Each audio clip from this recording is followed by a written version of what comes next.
بہت سے لوگ قرآن پڑھیں گے ثواب کے لیے، قرآن ان کے اوپر لعنت کرتے ہیں کہ لعنت ہے تیرے اوپر کہ تو صحیح انداز سے پڑھ بھی نہیں سکتا مجھ کو.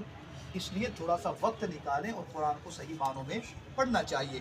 اور ہمارے نبی کریم صلی اللہ علیہ وسلم نے یہ بہت بڑی اچھی بات یہ حدیث کے اندر جو ہمارے لیے آئی ہے، فرمایا کہ بنی اسرائیل کے اندر ایک آدمی دنیا سے وصال کر گیا تو اس کی گھر والی امید سے تھی، رب نے اس کو بیٹا دیا.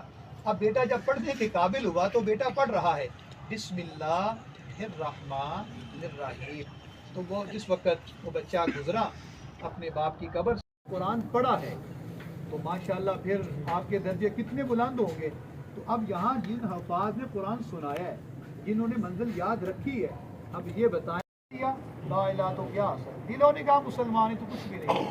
قسم خدا دی رون آمدا وے مسیطا خالی ویکھ کے، جدو اسی مسیطا جے کوئی نہ جاندے تے رون آمدا وے کہ یار انہاں لوکاں نے یار کیڑے مسیطے ہونا وے.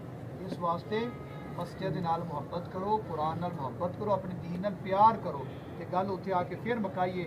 سونے نبی نے کی ارشاد فرمایا اپنی اولاد نو 3 گلاں سکھاؤ، میری محبت، میری آل دی محبت اور قرآن دی محبت. یہ اج دی محفل